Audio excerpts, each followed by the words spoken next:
Edward Leos. Welcome to Travel Talk, filmed at the Peachtree Rose Marketing Studios and hosted by the Hotel Guide publisher, Edward Leos. Good afternoon, everybody. Edward Leos here, publisher of the Hotel Guide and your host of Travel Talk. I am really excited about today's guest and connecting with her with what she's doing in travel and hospitality, marketing, branding, everything. Amy, how are you doing today? Hi, I'm good, thank you. How are you? Doing fantastic. Why don't you let all the guests know where you are in the world as well? Oh, I'm coming to you live from London. London, perfect. Well, we're from Texas to London. I love the international connection we are having today. But I'm excited about today's episode. We've chatted offline, obviously, before, and I love your story, love your background. And I thought it was a unique opportunity for our guests and listeners to really understand, hey, a little bit more about what you do. So want to take a few minutes and let people know about who you are and kind of how you got to where you are right now with your company. Oh, okay. Yeah. So hello, everyone. I'm Amy Morgan and I am a hospitality marketing consultant. And as part of that, I specialize in guest experience and user journey mapping. But my work predominantly focuses on how brands engage guests throughout the buyer journey and beyond. So looking at their first interaction online to their in-person experience and ultimately how that impacts oh my god, sorry, I'm slurring my words today. Okay. How that impacts revenue. My background is actually quite diverse. I started working in marketing back in 2012, working across industries like food and beverage, automotive, travel and tourism, basically covering everything from things to do, relocation guides, OTA descriptions and magazine features. But before all of that, I was actually in early years education. And that kind of pivotal shift for me happened when I moved to Bangkok back in 2013. I was only living there for a year, but it completely transformed my life, my career, and sparked my passion for storytelling, branding, and everything that I'm doing today. So tell me a little bit about that impact and how it changed your life. I think guests would find that rather revealing and exciting in terms of what happened there to put you where you are today. Yeah, so it was kind of a last minute contract, the reason that I went over there. And I look at it as a pivotal moment in my life because there's before Thailand and after for me. And that's because before Thailand, I was very insecure. I didn't know what I wanted to do with my life. And Thailand gave me this opportunity, not to reinvent myself, but to be who I was in that moment of time. So there wasn't a preconceived notion of who I was as a kid or who I was as a teenager growing up. I was just that, I think I was 21 at the time, just that fresh-faced 21-year-old over there learning about the world and trying new things. And I hadn't done anything like that before. I hadn't been abroad much. I wasn't well traveled. And then after that, I've just become this travel obsessive who's dedicated to seeing as much of a world and trying as many foods across it as I can. You know, it's pivotal because just learning how one little thing can change someone's life and change it to a whole different direction, especially if you're open to it. I love the story, and I knew the story before I asked that question. So it's really cool how you've taken that experience and transformed it into a business. I love what you're doing with your brand, Amy Morgan and Company. Can't forget that name. But I think it's great with what you're doing. What are some of the fun things, exciting things that you do in your role that you just love so much? Oh, I'm a natural born problem solver. So for me, it's just listening to owners, operators, managers, whoever I'm working with, and just really hearing what their pain points are. Because I don't know if you've come across this, but in marketing, a lot of the time you'll think that one thing is the problem, but actually it's a symptom of something completely different. Yeah. So for me, the best part of a role is kind of getting stuck in, really hearing what those pain points are and coming up with a collaborative approach for fixing that moving forward. Yeah, I know. I think that's one of the biggest things is a lot of things for marketers and people who are problem solvers like the two of us. It really is something else. And I think the fact that you're hitting so many different points in your business in terms of how you help a client in the hospitality industry grow, I think is actually commendable because a lot of people just look at one thing and they're like, okay, let's go advertise and let's go from there. And then they don't think about everything else that goes with it. The guest experience. Talk a little bit about how the guest experience is so important and pivotal to not only a hotel, but to a destination, to anybody in the hospitality industry.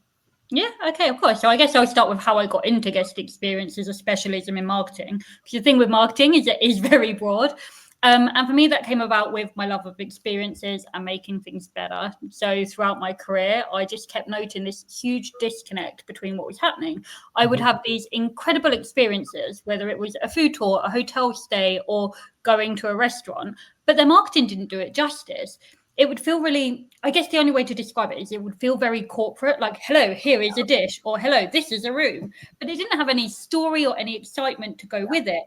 And in person, it was completely different. You would have this incredible experience. Like a food tour is one of the pivotal moments that I did in Thailand, where it was actually one of my first social media jobs, but the experience itself was incredible. They were so well connected to the local community. They were so knowledgeable on the different foods and the people they were working with. And yeah, so that sparks the love affair. And I think one of the biggest problems is that online messaging is completely misaligned with what people are experiencing in person. And I know that if I'm noticing it, then there are other people out there that are noticing it too. So upon further research, I found that's where brands were often losing the most customers. And of course, you have things like surveys, NPS scores, and mystery shopping. But for me, those only tell a snippet of time of what went wrong. And you're finding out about it after the fact. And at that point, the guest has already felt the impact, like they've had that negative experience, and it's kind of impacted the perception that they haven't of you, of your business, of your experience, whatever it is that you're selling. So last year in July 2024, I launched my business to help fix that. So now I help brands by auditing, testing, refining their experience, and basically finding all of those little pain points before guests do. Because for me, I find that when you're in a product-based industry, companies rigorously test it, like before, during, and very much after they've launched. But in service-based businesses, it's not the norm. So I just want to be part of the solution for taking it from being a reactive into a proactive. Right. Yeah, and I love what you said that about the product-based versus, the people-based, people-centric stuff. What we're doing here in the hospitality industry. It's really interesting how you can take that and do that in the hospitality industry. How has it been received so far with your clients when you go through that process and you're talking about, hey, enhancing the guest experience, and these are some of the pain points. How has it been received so far, and are they open to making those changes? Oh, it's actually hit and miss. So I don't know if this is just because I'm new. And when you do, when you do like copywriting or SEO, you're doing a very niche thing in marketing, and it's very easy to communicate because there's a lot of awareness about what that thing is. But when you're talking about guest experience, it's not just one thing. Some companies have guest experience teams. Some people have the entire team responsible for it. So trying to explain what I do has sometimes been met with resistance, sometimes met with curiosity. But so far, I'd say it's 50-50. The people I'm having most success with are actually like owner operators. And I think that's just because there's less barriers to the decision making. They know their business inside and out. There's like in a large corporation, you have a lot of different departments. So to find the information that is impacting your customer journey, you have to have conversations with a lot of different people, heads of department. But for owner operators, it's a much quicker process. So I think that's part of the reason. But one of the things that I'm passionate about is speaking about this until I'm blue in the face, because there are so many opportunities there. And I think part of it is just expanding that understanding. Because like I say, people know about surveys and mystery shopping, but it's just switching when they're doing these things. No, definitely. And I love your approach, and I love your authenticity in the 50-50 side of things, because I mean, everything's not perfect. And even when you have a client that's looking for those changes, sometimes you still got to be open to those changes that you suggest. I'm a business coach as well. So sometimes I tell, people that I'm coaching, these are the pain points. They don't really want to hear it, or want to move on to the changes from it. So, but the fact that we're opening those doors and opening those eyes, you hope that at some point they do see those. So kudos to you for doing that. Let's switch a little bit from the professional side to the personal side, because I always love asking my guests about travel. My favorite topic. What are some of your favorite travel destinations, number one? And number two, what are some of your bucket list places that you want to go to in the future? Oh, okay. Thailand first and foremost, not just because it's where I found myself, but the food, the energy, the people, that contradiction between chaos and calm. I absolutely love it. Ooh, I love that. Yeah. Rome, I have such a soft spot for Rome. I go there and I just feel like my soul is set on fire. It's just walking around with your head in the clouds and full of carbs. anywhere I can ski. I wish I would say I'd love France or I love Austria, but actually just anywhere with a mountain covered in snow makes me happy. And most recently, actually, New York. I went there with my partner, and there's something about the energy there that I feel completely drawn to. I've never been before, but it felt so familiar, like I was going home. So definitely there. But yeah, and then bucket list. The complete flip side from my city lover is Bora Bora. I have been obsessed with Bora Bora since I think it was 2002. There's a movie called Triple X with Vin Diesel. And right at the end of it, he says Bora Bora. And back then, like I wasn't very old. I think I was like 10 or 11. And I remember going on the home PC because everyone only had one then. You didn't have your mobile phones in your pocket. And I remember Googling it. Well, actually, it was Ask Jeeves, I think. And looking into it and thinking, this is the most beautiful place that I have ever seen. I still haven't made it there yet. It's one of those trips that will be a massive blowout because it's very expensive. But yeah, that's top of my list, bucket list wise. I can't wait to go there. Oh, nice. You? Yeah, Bora Bora is I haven't been there, but I mean, it's on my bucket list too. New York, probably my favorite city in the world. Been there many times, and each time of the year is different. So I don't know what time of year did you go to New York? When was it? October. So the winter time, kind of. Yeah, but we were very lucky actually. It was still very warm. It felt more like spring than winter.